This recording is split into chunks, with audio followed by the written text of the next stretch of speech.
ನಮಸ್ಕಾರ, very good morning. ನೀವು ನೋಡ್ತಾ ಇದ್ದೀರಾ ಅಶ್ವವೇಗ ನ್ಯೂಸ್ ಬ್ಲಾಸ್ಟ್. ನಾನು ಮಹೇಶ್ ಎಂ ದಂಡು. ಇವತ್ತಿನ ನ್ಯೂಸ್ ಬ್ಲಾಸ್ಟ್ನ ಮೊದಲ ಸುದ್ದಿ ರಾಜ್ಯ ಕಾಂಗ್ರೆಸ್ಗೆ ಸಂಬಂಧಪಟ್ಟದ್ದು. ರಾಜ್ಯ ಕಾಂಗ್ರೆಸ್ನಲ್ಲಿ ಈಗ ಸಿದ್ದರಾಮಯ್ಯನವರ ಬಣ ವರ್ಸಸ್ ಡಿಕೆ ಶಿವಕುಮಾರ್ ಅವರ ಬಣ ಅನ್ನುವ ಪರಿಸ್ಥಿತಿ ನಿರ್ಮಾಣವಾಗಿದೆ. ಅದರಲ್ಲೂ ಮುಖ್ಯವಾಗಿ ಸಚಿವ ಸಂಪುಟ ಪುನರ್ರಚನೆಯ ಚೆಂಡು ಈಗ ಹೈಕಮಾಂಡ್ ಅಂಗಳಕ್ಕೆ ತಲುಪಿದೆ.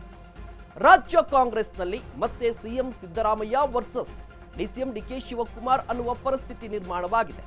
ಕಾರಣ ಏನಪ್ಪಾ ಅಂತ ಹೇಳಿದ್ರೆ, ಹೈಕಮಾಂಡ್ ಅಂಗಳಕ್ಕೆ ತಲುಪಿರುವಂಥದ್ದು ಸಚಿವ ಸಂಪುಟ ಪುನರ್ರಚನೆಯ ಚೆಂಡು.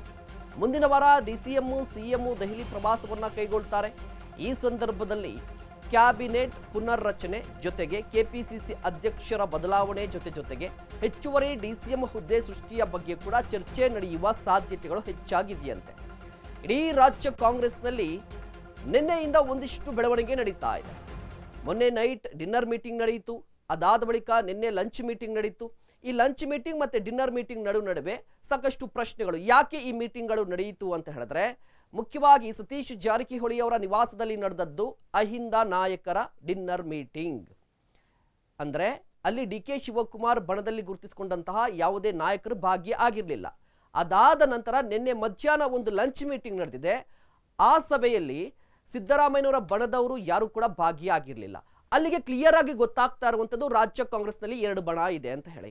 ಇದರ ಜೊತೆಗೆ ಮುಂದಿನ ವಾರ ಡಿಸಿಎಂ ಡಿಕೆ ಶಿವಕುಮಾರ್ ಅವರು ಅದೇ ರೀತಿಯಾಗಿ ಸಿಎಂ ಸಿದ್ದರಾಮಯ್ಯವರು ದೆಹಲಿ ಪ್ರವಾಸವನ್ನ ಕೈಗೊಳ್ತಾ ಇದ್ದಾರೆ. ಈ ಪ್ರವಾಸದ ಉದ್ದೇಶ ಏನು ಅಂತ ಹೇಳಿದ್ರೆ, ಮುಖ್ಯವಾಗಿ ರಾಜ್ಯ ಕಾಂಗ್ರೆಸ್ನಲ್ಲಿ ಕೇಳಿ ಬರ್ತಾ ಇರುವಂತಹ ಪುನರ್ರಚನೆ, ಸಂಪುಟ ಪುನರ್ರಚನೆ ಬಗ್ಗೆ ಚರ್ಚೆ ನಡೆಯುತ್ತಂತೆ.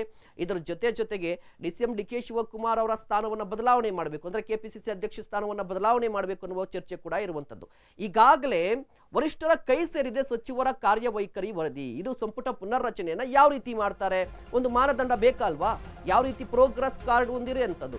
ಈಗ ಪ್ರೋಗ್ರೆಸ್ ಕಾರ್ಡ್ ಕೂಡ ಕಾಂಗ್ರೆಸ್ನ ಹೈಕಮಾಂಡ್ ಕೈ ಸೇರಿದೆ ಅನ್ನುವ ಮಾಹಿತಿ ಲಭ್ಯವಾಗಿರುವಂಥದ್ದು. ಆದರೆ ಈ ಕ್ಯಾಬಿನೆಟ್ ಪುನರ್ರಚನೆಗೆ ಡಿಸಿಎಂ ಡಿಕೆ ಶಿವಕುಮಾರ್ ಅವರು ಬೇರೆಯದ್ದೇ ರಾಗವನ್ನ ಎಳಿತಾ ಇದ್ದಾರೆ. ಯಾಕೆ ಹಾಗಾದ್ರೆ? ಸಿಎಂ ಡಿಸಿಎಂ ತಂತ್ರದ ಹಿಂದಿದ್ಯಾ ರಾಜಕೀಯ ತಂತ್ರಗಾರಿಕೆ ಅನ್ನುವ ಪ್ರಶ್ನೆ. ಇಬ್ಬರ ಭಿನ್ನ ರಾಗದಿಂದಲೇ ಕ್ಯಾಬಿನೆಟ್ ಪುನರ್ರಚನೆ ಜಟಾಪಟಿ ನಡೀತಾ ಇದೆ. ಹೀಗಾಗಿ ಉಭಯ ನಾಯಕರನ್ನೂ ಕೂಡ ದೆಹಲಿಯಲ್ಲಿ ಕೂರಿಸಿಕೊಂಡು ಮಾತನಾಡುವ ಸಾಧ್ಯತೆ ಇರುವಂಥದ್ದು. ಒಂದು ಕಡೆ ರಾಜ್ಯದಲ್ಲಿ ಎಲ್ಲರೂ ಕೂಡ ಮಾತನಾಡ್ಕೋತಾ ಇದ್ದಾರೆ. ಸಚಿವರು ಕೂಡ ಒಂದಿಷ್ಟು ಇಂಟ್ಗಳನ್ನು ಕೊಡ್ತಾ ಇದ್ರು.